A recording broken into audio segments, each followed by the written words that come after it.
약 2만여 명이 숨진 일본 역사상 최악의 재난이었죠. 2011년 3월 일본을 강타한 9.0 규모의 초대형 동일본 대지진 사건이었는데요. 그런데 이 사건 이후에 일본에선 미스테리한 일들이 계속 일어나고 있다고 합니다. 여성 손님 앞에 선 택시. 그 여성의 목적지는 미나미 하마. 택시기사는 이상한 생각이 들어서 이렇게 말합니다. 저 그곳은 쓰나미로 잔해만 남은 곳인데 괜찮아요? 여성은 제가 정말 죽은 건가요? 네, 사라졌습니다. 여기서 끝이 아닙니다. 또 한 마을의 동사무소에서는 매일 정해진 시간에 전화가 걸려옵니다.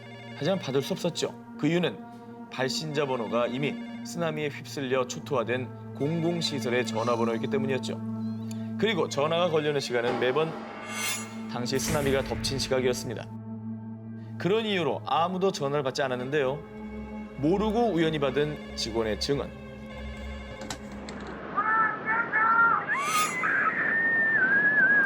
비명과 함께 거대한 물이 덮치는 소리가 들렸다고 합니다. 와. 제가 당시 영상을 하나 준비한 게 있습니다. 2011년 쓰나미 현장에서 미스테리한 그의 생명체가 포착된 영상이 있다고 합니다. 쓰나미 속으로 뭐가 하나 들어갑니다. 보세요. 어디. 이제 그 뉴스 화면 저 봐요. 뭐 들어가죠? 쓱 들어가죠? 저게 누가 봐도 물보라가 아니에요. 일본인들 사이에서 바다 요정, 바다 유령이라 부르는데요. 수차례 촬영에 담겼다라고 합니다.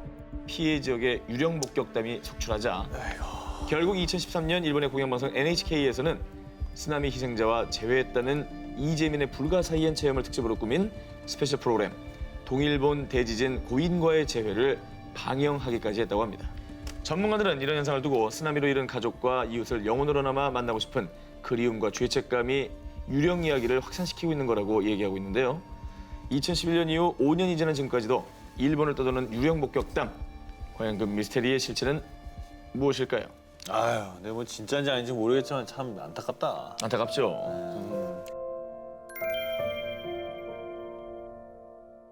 싸우자 여름아 미스터리 19 8위 공개합니다.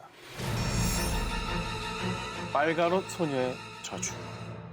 대만에는 오래전부터 전해져 내려오는 빨간 옷을 입은 한 소녀에 대한 얘기가 있는데요. 대만에서 마신자라 불리는 이 소녀 귀신은 사람들을 유인해 그의 영혼을 빼앗아 버리는 귀신으로요. 말도 안 돼. 자, 지금부터 제가 들려드리는 이야기는 소문도 전설도 아닌 바로 실제 선. 자, 1998년 3월 대만 타이중의 대둔산으로 놀러 갔던 한 가족이 이후 원인 불명의 병으로 모두 사망하는 사건이 발생했죠. 당시 대만에서는 귀신을 소재로 한 방송이 한창 유행 중이었는데요. 그중 신출귀몰 제작팀에게 도착한 하나의 영상이 있었습니다. 그 영상을 본 제작팀은 경악을 금치 못했는데요. 영상 속에 있었던 건 등산하고 있는 가족들과 그 뒤를 따라가는 정체불명의 빨간 옷을 입은 소녀였죠. 뭐야? 이 방송이 나간 후 빨간 옷 소녀를 봤다며 수많은 사람들이 연락을 해왔고요. 이후 대만에서는 빨간 옷 소녀에 대한 공포감이 극대화됐습니다.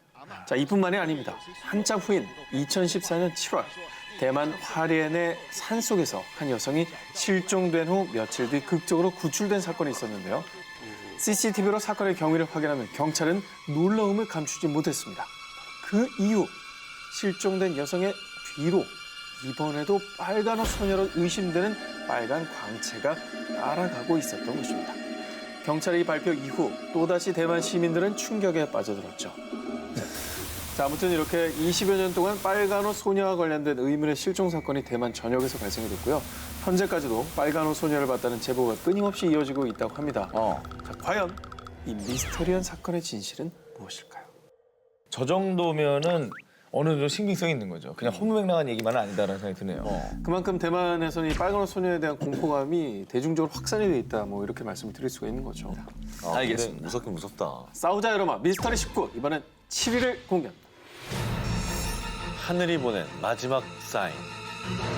2016년 6월 26일 전남 완도 앞바다 다도해 해상국립공원에 장관이 펼쳐졌습니다.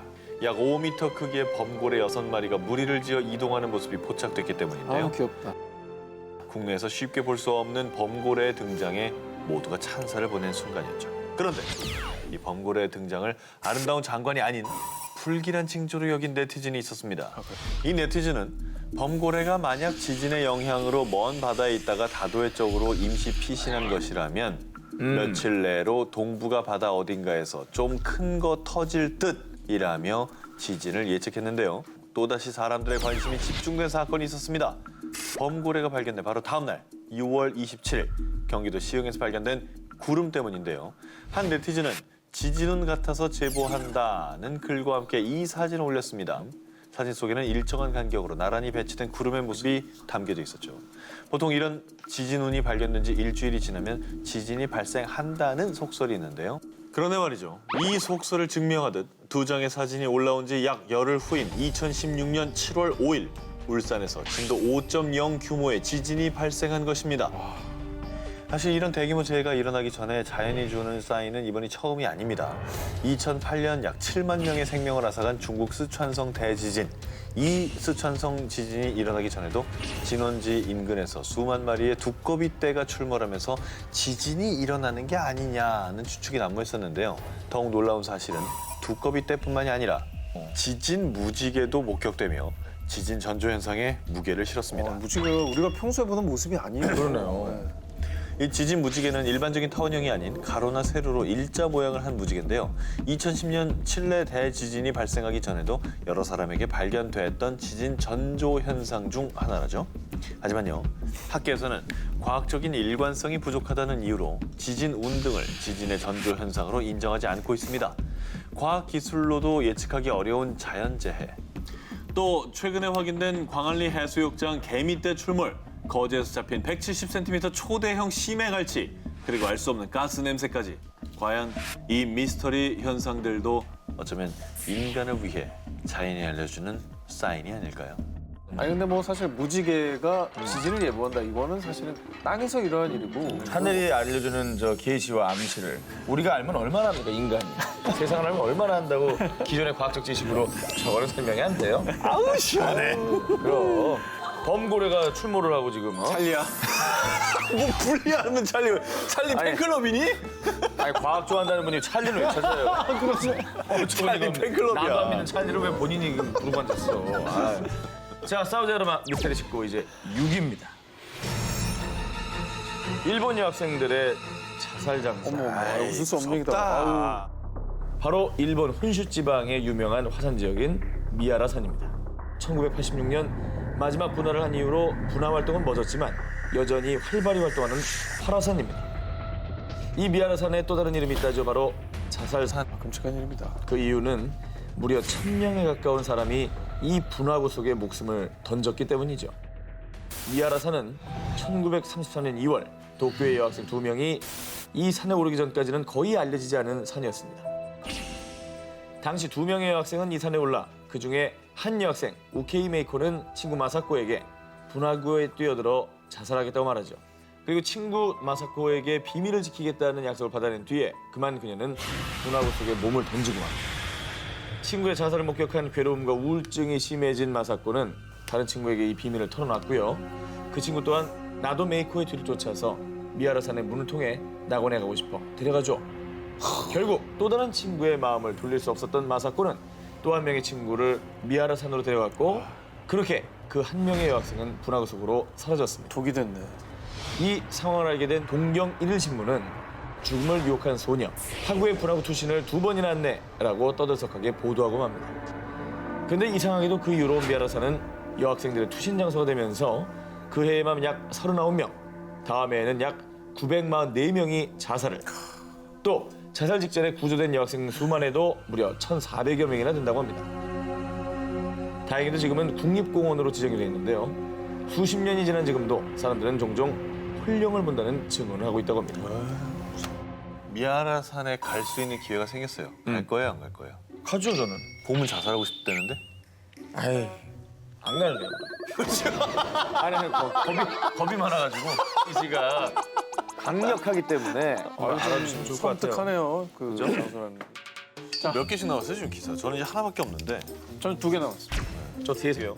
안 나오면 불안한 시점이 됐죠, 이제 슬슬. 슬슬 정말 공포스러운 상황으로 점입 가경이 돼가고 있죠. 우리에게 장 제일 나오는구나. 공포스러운 건 귀신도 아니고 이게 제일 무서워요. 지금.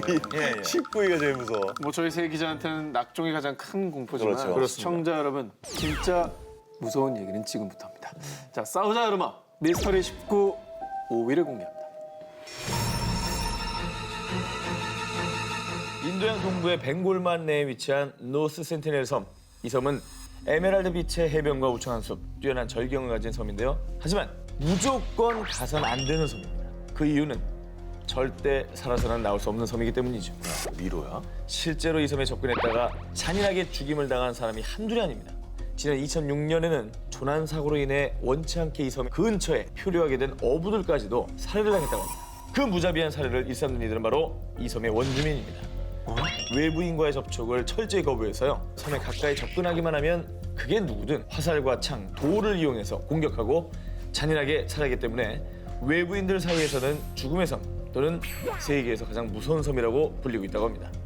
사람도 있네. 저 원주민들이죠. 활을 지금 겨누고 있네요. 자, 이 섬을 소유하고 있는 인도 정부에서도 꾸준히 원주민들과의 접촉을 시도했지만요. 결국 2005년 섬에 대한 접촉을 공식적으로 포기했다고 합니다. 특이하다. 약간 영화에 나오는 듯한 그 비밀의 섬? 막 그렇죠. 이런, 예. 이렇게 공포스러운 곳 중에 우리나라에서는요. 대한민국 3대 흉가라 불린 곳들을 지금 소개해드립니다. 경기도 광주에 위치한 곤지암 정신병원. 나 여기 얘기 들었어. 국내뿐 아니라 2012년에 미국 CNN이 선정한 세상에서 가장 소름 돋는 장소 7곳 중에 한 군데로 꼽혔을 정도로 간담을 서늘케 하는 곳입니다. 1996년 폐업한 이 정신병원은 입구부터 핏자국처럼 보이는 페인트 자국, 운영 당시 환자들이 사용했던 침대와 이불, 약들까지도 그대로 남아 있습니다. 아우 진짜.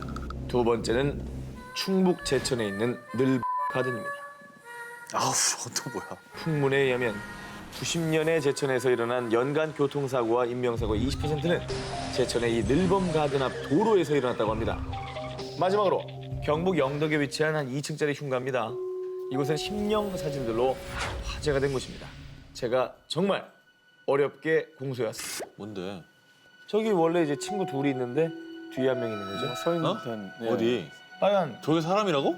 약간 실루엣이 아니 그렇게 안 보여요? 정말? 뭔가 저 위에 얼굴과 밑에 이제 소복 치마 입은 것 같은 그런 모습이잖아요. 그냥 쌀이 빗자루 같은데?